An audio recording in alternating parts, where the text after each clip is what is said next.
Welcome to the Grief Files, episode 7. I'm here with my guest, Araba Bingham. After losing her husband, Jermaine, in midlife, Araba Bingham now lives each day inside the life and home shaped by his love. In this conversation, she'll share the quiet ache of early widowhood, the resilience she draws from her 3 children, and the surprising ways that a familiar home can hold both grief and peace. This will be a tender exploration of what it means to lose the love of your life and learn to keep living forward. Araba, thank you for being here. Thank you. It was kind of tough to hear Yeah. Tell me about that. because I think sometimes I try to maybe just live in the moment, and but there are subtle reminders of him, Yeah. Yeah. and and that was a real reminder of him that is my reality now. Yeah. Yeah. Yeah, It's strange the way that can hit fresh, even yeah, as time passes. yeah. Yes, it's been a little bit over a year, August 27th, 2024. And to like hear that just then, it almost makes it seem like it happened yesterday. Yeah. Yeah. Yeah. To hear somebody tell you that story. Mhm. Yeah. Yeah. Yeah. Yeah.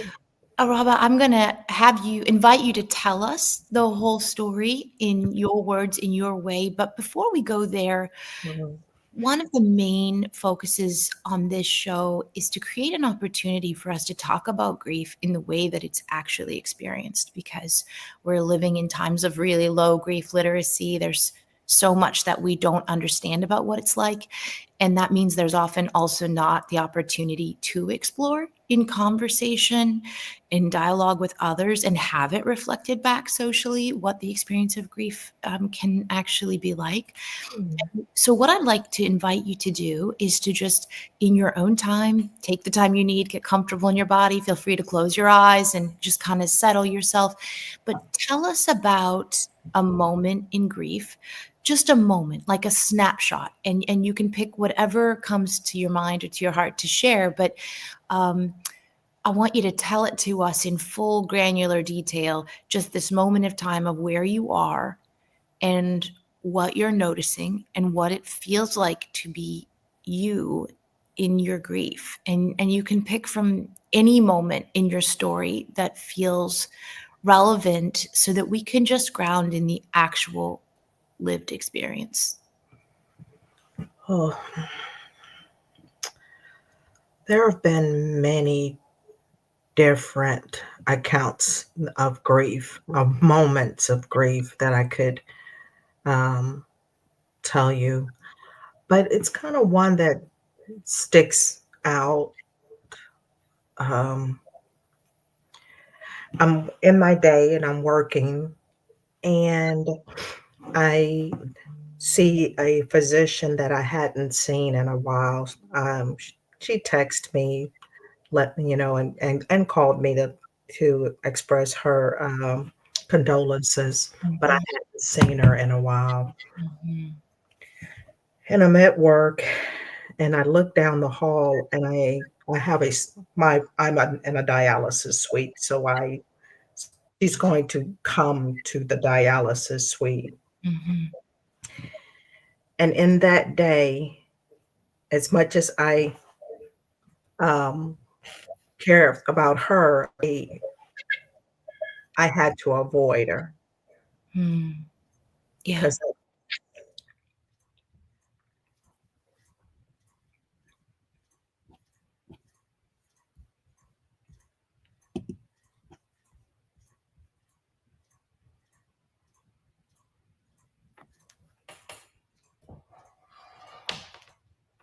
think we lost her. Let's see if we can bring her back into the studio here.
Just waiting for Araba to jump back into the call. Somehow we got dropped here.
I don't know what happened. That's okay. That goes that way sometimes. Mhm.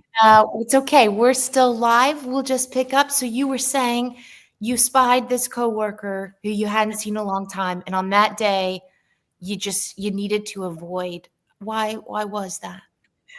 Well, yeah, it was a nephrologist, and it was a doctor, and I just had to, because I knew that her not seeing me, I could feel the fact that she would, you know, um, want to either speak on it, hug me, Yeah. and I had to avoid her throughout that day to not engage in a conversation Mm, about it. And I did wind up being able to do it, but I had to be able to do it on my own time. yeah. Um, and so, yeah, that stuck out with me. Yeah. Well, I'm really glad that you brought that up too, because I think you've zeroed in on something important.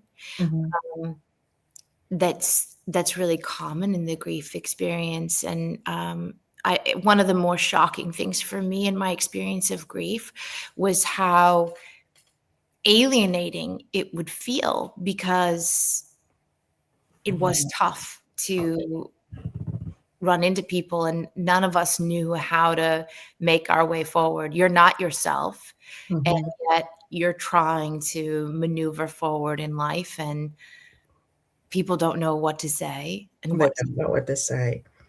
And so what I learned more than anything is realizing that people do not know what to say, and some of the things that people say, um, I wanna make sure to use the correct word, but some things are just like, "Why would you say that?" Some things are that way.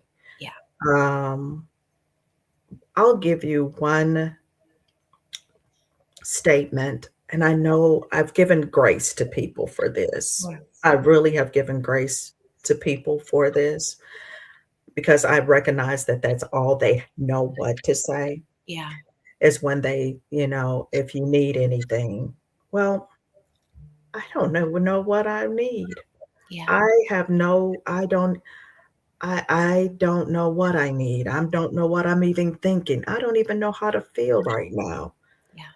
And I promised myself, I guess, on this other side, because I've been guilty of that, saying the exact same thing, Sure.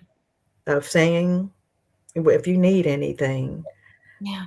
And what I recognize is this time, on the other side of Jermaine's passing, Mhm. that I would be if I would be there. It Yeah. wouldn't be a situation of whether or not you need anything. I would look at it and find the need and place myself there. Mm. Mm. Yeah. Yeah, I would do. And what I recognized is that those people who show up and they do, Mhm. they seem to find me exactly at the right time. Yeah. Yeah. Whether it's that phone call, whether it's a, "Let's go somewhere," uh, Mhm. somebody who just comes in my office and wants to talk and allows me to cry, lets me vent it all out. Yeah. Someone who checks on my children, whatever that th thing is that they just place themselves in that position and do. Yeah. Um, I said that I would be more of a doer myself because Yeah. of that. I Yeah. love that, and I think that's probably so helpful for listeners, because people do feel at a loss, and like you, I have found myself feeling at a loss, even though I feel like I should know better. But I think you're absolutely right. What ends up happening is not only are you in this wasteland of grief, but you feel like you have to try to caretake the grief of everyone else around you. Mhm, mhm. Um, I remember when in the small town in which I was living when my daughter passed away, and there were people that the last time they'd seen me out and about in town, big pregnant belly, Yeah, and the next time they see me, they go, "Oh, how's that baby girl?" And I have to say, in a public place, right? yeah, She yeah. passed away, You're and right. I had someone faint. People would cry. People, like Mhm, mhm. the shock of And the. you don't know what to do with their grief. That's right. That's right. Yeah. Yeah. Araba, what would you say? What were some of the most surprising aspects to you? Was grief what you thought it would be? Oh, wow. No. Yeah. No, no, no, no, no. I, there were times where I felt like I might have had to put my grief on hold to protecting my children, Yeah. to Josh and Sydney, more so because Kevin is in California. But even in the background, in the back of my head, right when you think, okay, he's in California, he's not affected by this all the time, his Yeah. birthday comes up and he calls me and he tells me that he had been sitting around waiting all day for his dad to call him Mm. to, to say happy birthday to him. And you're like, you know, you feel like he might be okay, and then you recognize he's not okay.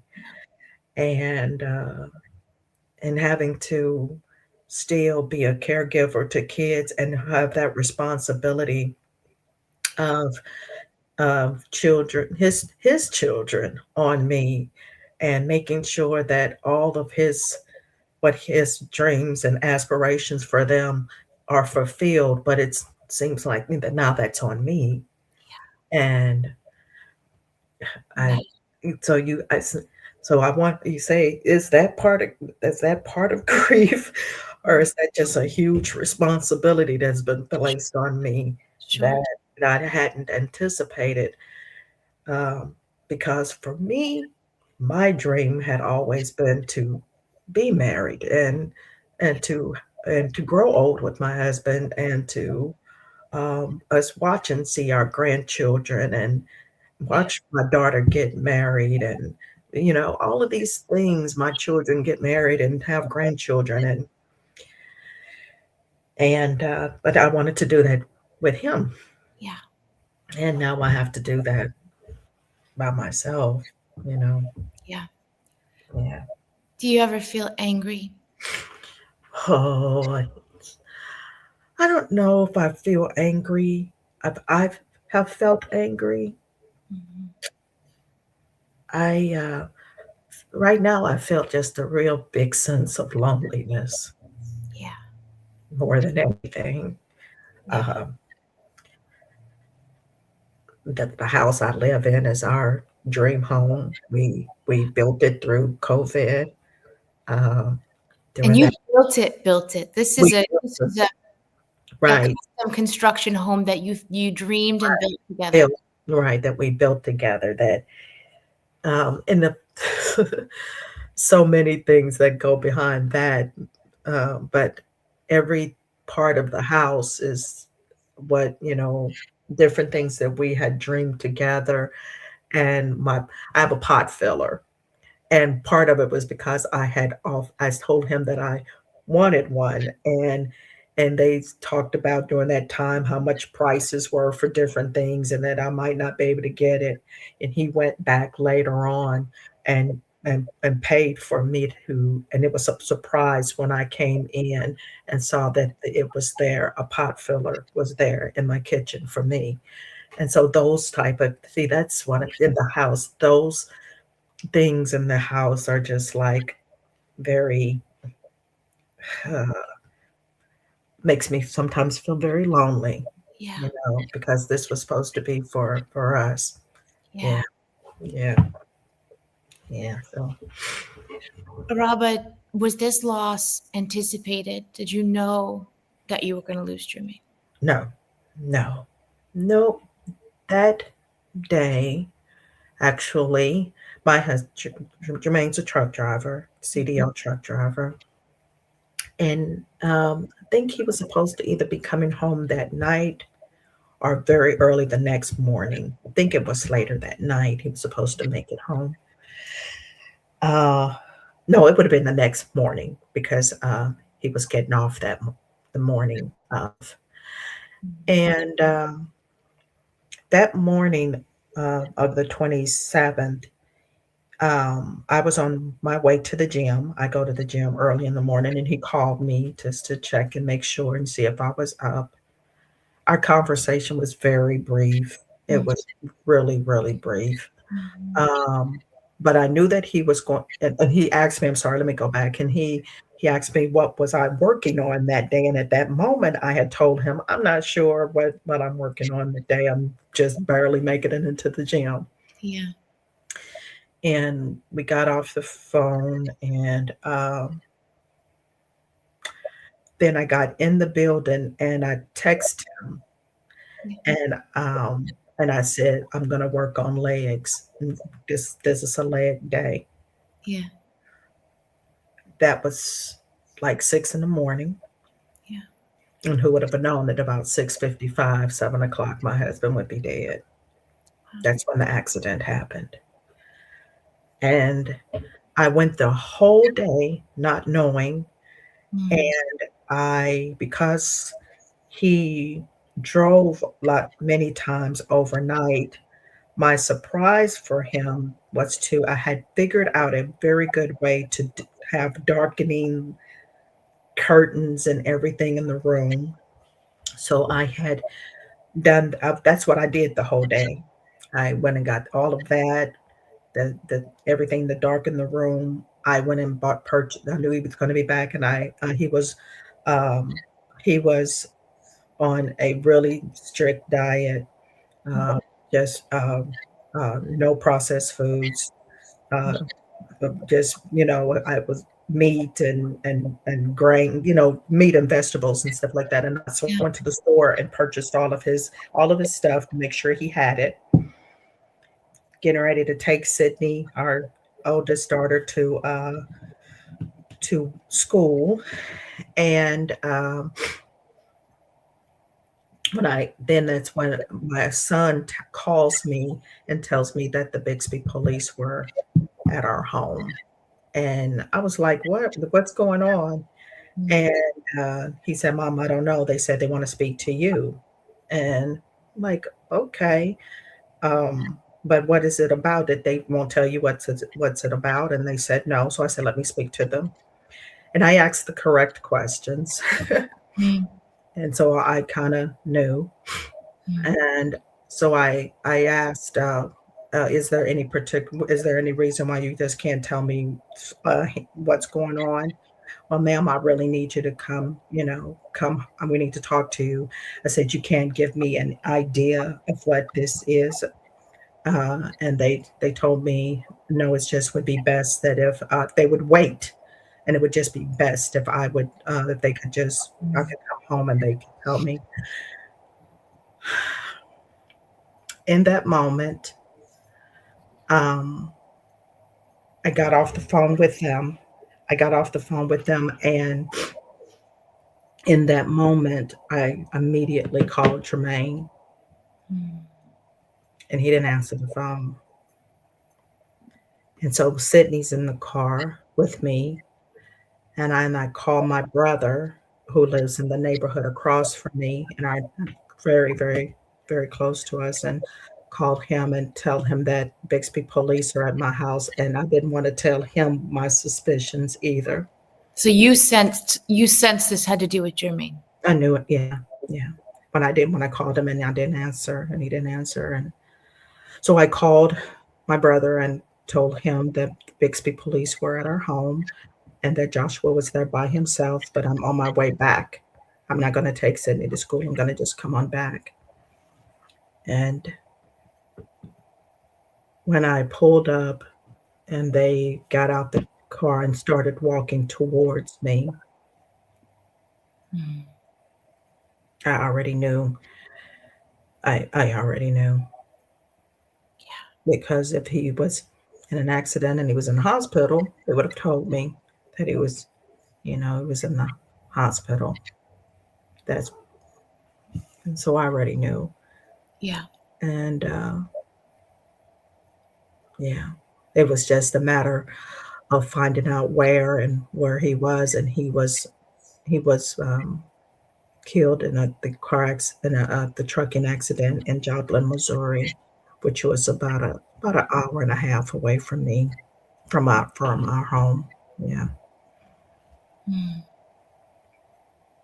Do you remember what they said to you or what you were feeling inside of yourself in those moments?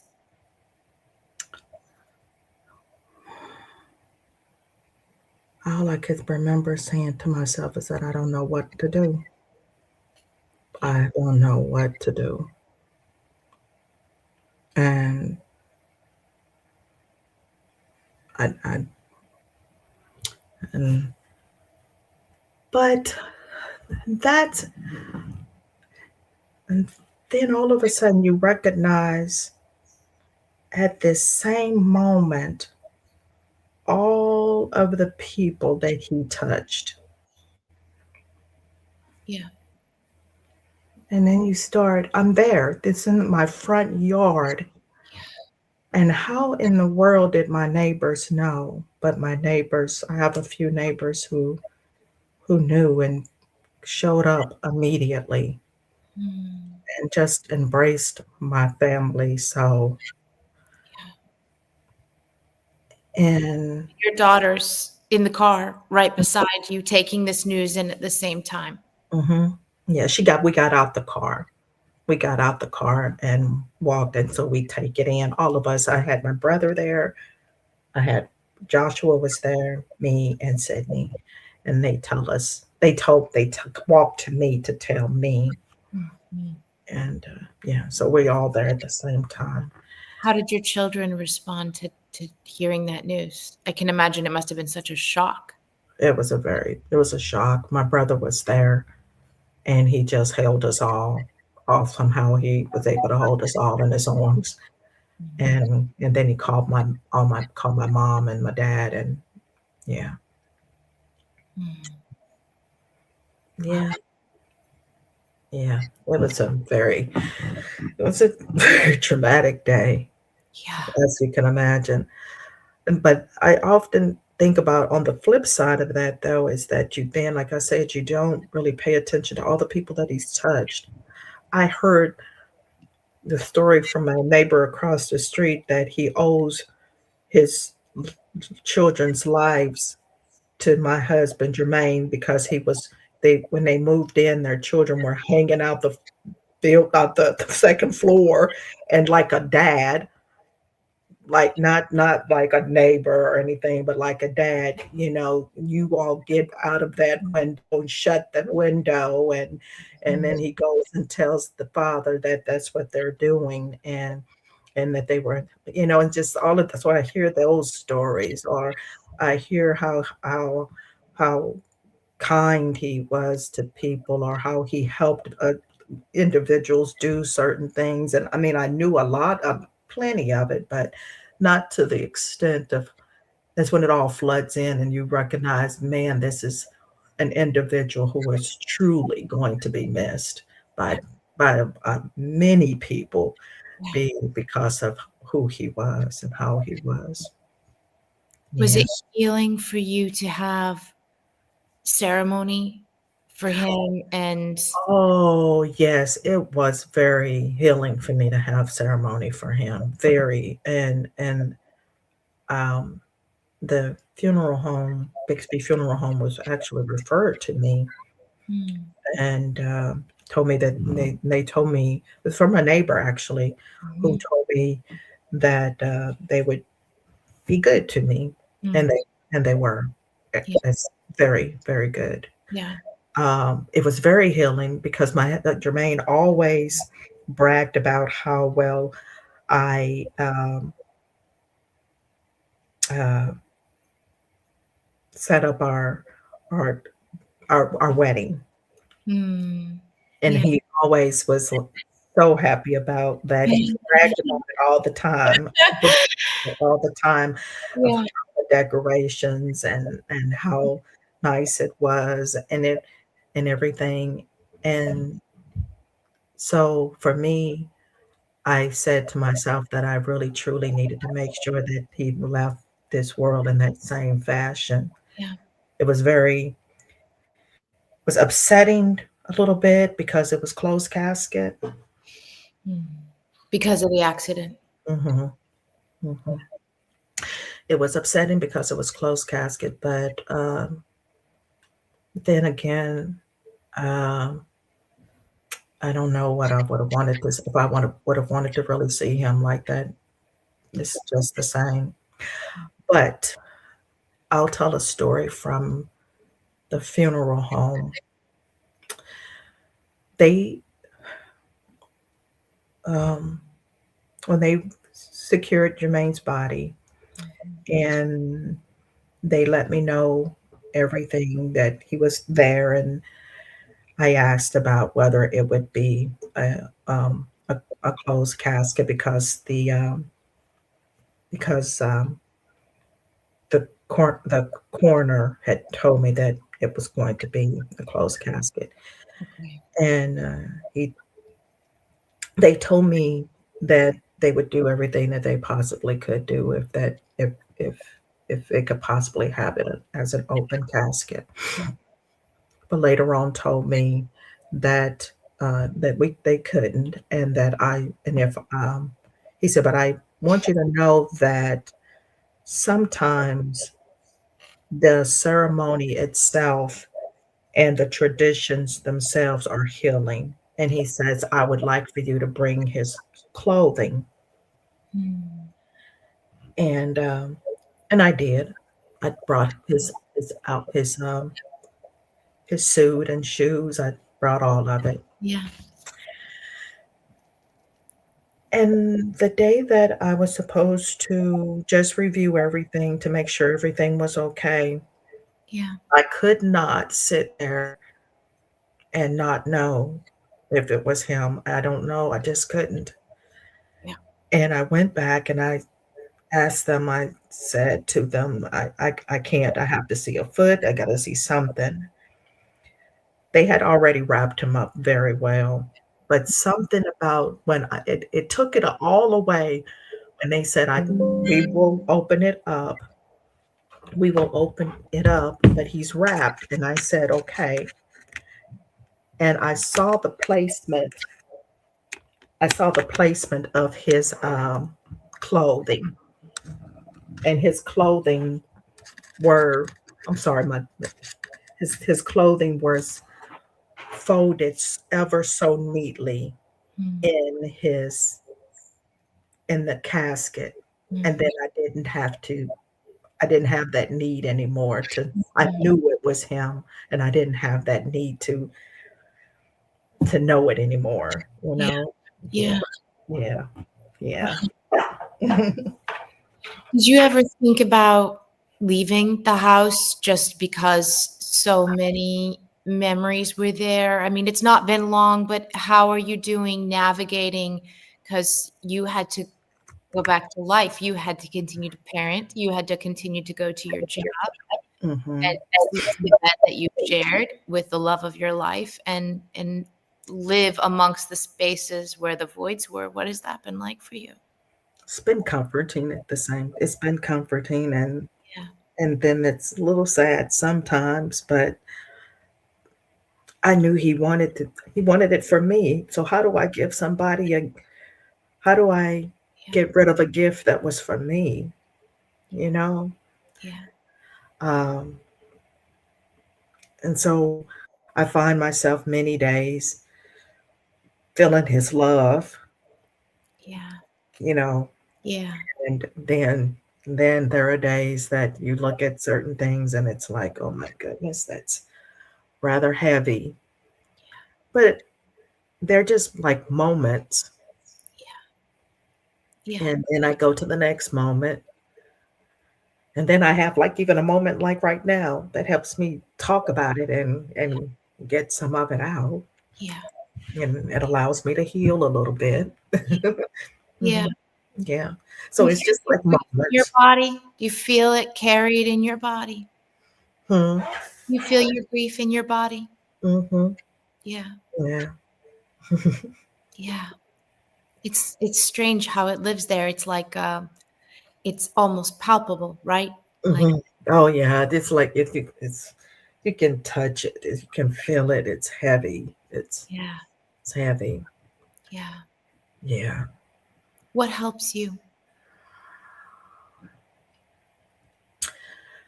My faith in God, Yeah, I, and the appreciation of people who have shown up, you know? Mhm, mhm. yeah, Yeah, people who show up and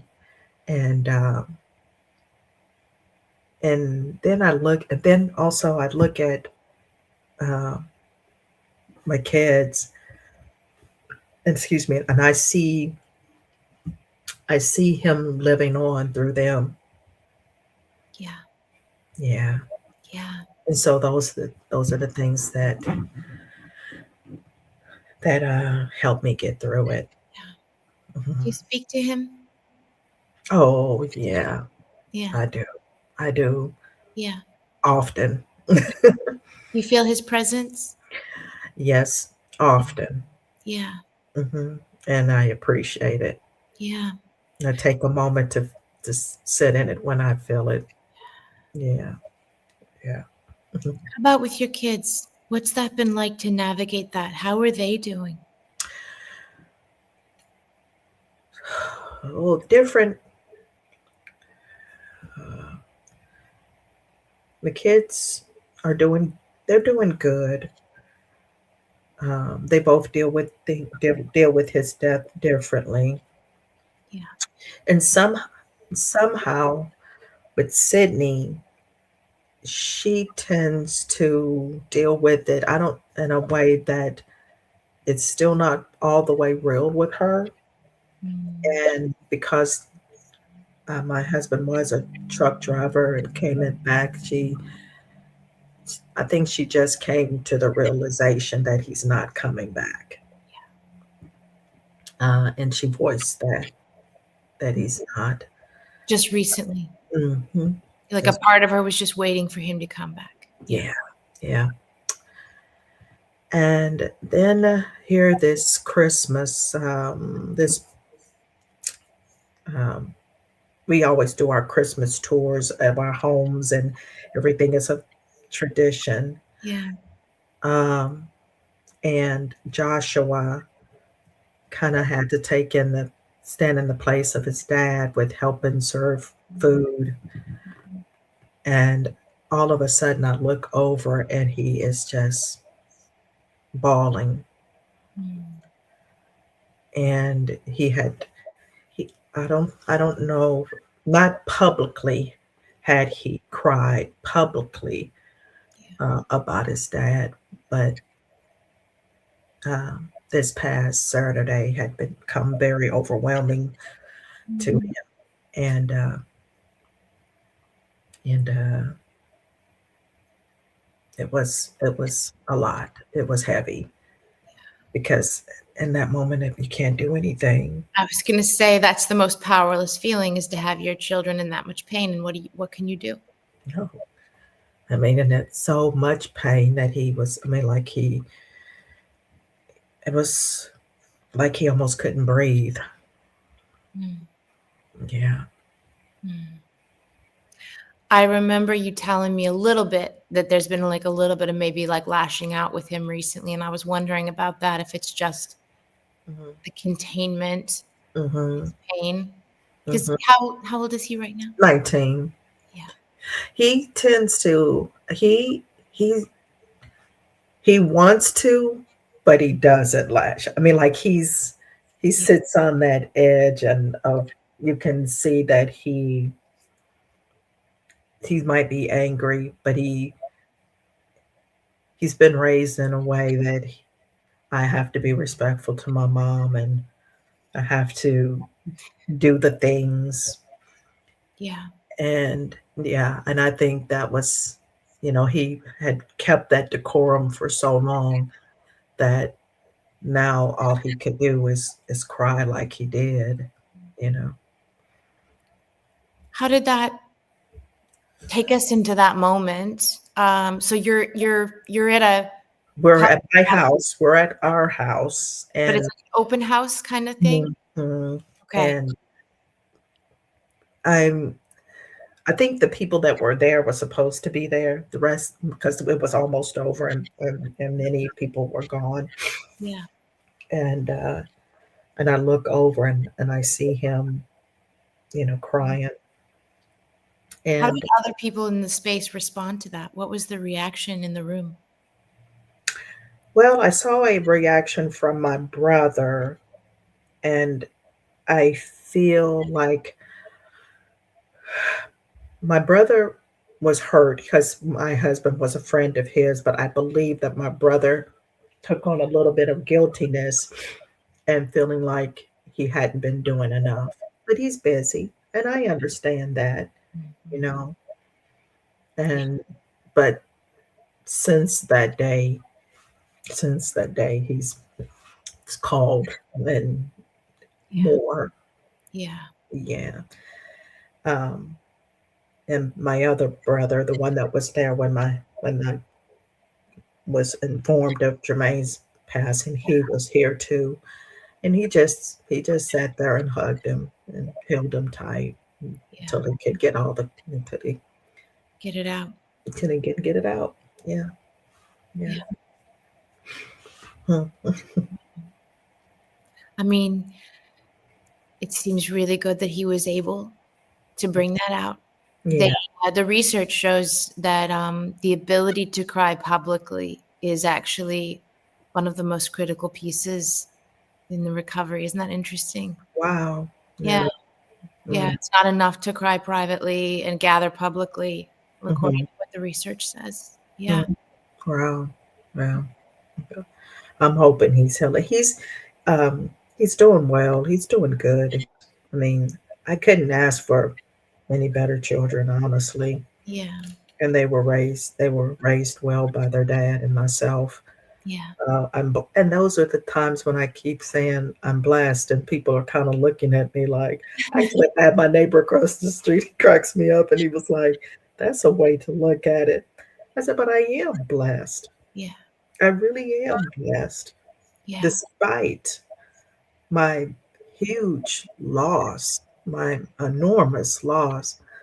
I'm extremely blessed, and I'm blessed by the the ability of my husband and for us to understand that we can't just live in the now, that you do have to plan for the future, that you do have to make sure that you take care of your loved ones correctly.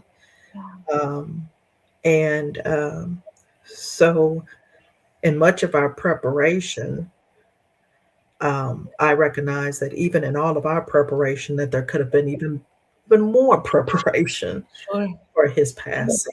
Um, Yeah, I just think about, you know, it's so many aspects of my life. I mean, the fact that he pushed me to be in the job and the career that I am in, and so that I don't I don't want, I do have a, You're able to provide in his I'm absence. able to, right, I'm able to provide in his absence, and also the preparedness of making sure that, that I could um, bury him appropriately and honorably, and so that wasn't a weight on my shoulders, and because we had planned, think about the fact of how many women in this position would have had to think about losing their home. Yeah. Um, Yeah. just so I sit back and I am blessed, and I want to be able to help others, and not to be on okay on the other side as well, Yeah. even though it's heavy. It's, I believe in learning from everything. And what is it that I should have learned from this? I do know from his life, he wouldn't, he wouldn't want me to give up, and he wouldn't want me to, shrivel away, or Yeah. he would want me to live my life. Yeah. Hmm. Well, you've got the right attitude to do that. Yeah. I so appreciate you sharing this story with us. One final question before we wrap up. On that note of how he would want you to go forward, do you have a dream for the future of yourself? Um, I don't know what that looks like right now. Um, I do. One of our one of the things that brought us a lot of joy was traveling, Yeah. and so Mm. there are two. We usually have two um, vacations, some a short one and a long one Yeah. every year, at least those two. And so I want to make sure that I continue to do that. Yeah. Um, yeah. You And, have anywhere special in mind that you're going to go? um, well, my niece is in Korea, and I would love to be able to go see her in Korea. Yes. Hmm. Yes. Hmm. Yeah, I would love to be able to go and visit her in Korea. So that's my goal. That's one of my goals. She's gonna be there for 2 years. I got 2 years to figure it out. I That go by love it. fast. Good. Go Yeah. by really fast. Yeah. Mhm, Yeah. Good on you. I mhm, think he would love that you're doing that. mhm. Oh, he would. Yeah. Yeah. Mhm, mhm, Well, I so appreciate you sharing this story, and I really appreciate the insights too that you shared, especially about showing up and doing something and not saying if you need me, you mm, know? mhm. Anything else that you think that our listeners who are looking to understand maybe their own grief, maybe the grief of someone they love, any other thoughts that you, from your own experience, things you wish you had known, things you wish had been different? Hmm. I wished that it wasn't such a issue, or every time you have to do anything, you have to present the death certificate, and it's like right at the moment that you're healing, you have to present the death certificate, and to get him to take care of anything at the bank, or to take care of anything. I mean, with AT&T, to take his name off of an account, you have to present the death certificate to say that Mm, it's just like, and it becomes so overwhelming that it was certain things that I was like, well, I'm just going to pay the money because I don't even feel like doing it. I mean, and here it is, it's in my hand, and I don't want to do that yeah. until I'm ready to do it. Yeah. It wasn't enough that I just told you this, but now you want me to every time present you with the proof of, Yeah. like, present you with the proof of his passing. It's adding insult to injury. Right, and I understand it. Don't get me wrong, I understand it, but it was just it was plenty of times that I was just like, "Well, I'll just when I feel like it, I'll do it, but Yeah. I won't do it until I feel like it," and, oh, well, Yeah. 'cause it There's so becomes much. overwhelming, you know? Yeah. And, but I don't know if everybody really pays attention to or knows that that's part of it. Yeah. Yeah. Yeah. Yeah. If you could have one wish now, where Mhm. you are at this point in your grief journey, Mm. something that would bring you solace or joy, what would it be?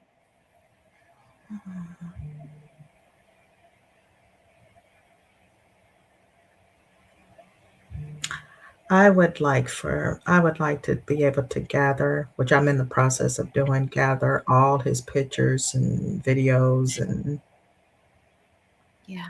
and I would like to just take a little bit of a time and just sit there and look at all his videos and mhm, Be with him in the memory of him and mhm, take it all in. and just take it all in and smile and cry and laugh and Yeah. yeah, he was a goofy guy. Oh, he's so goofy.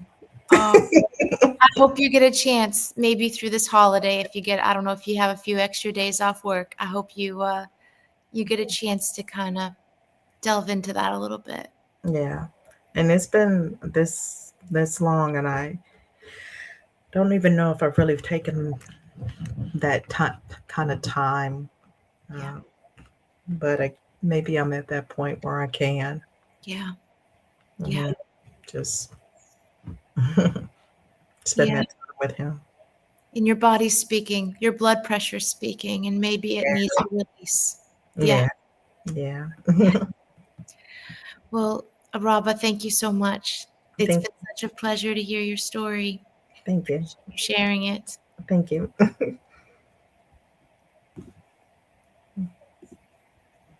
All right.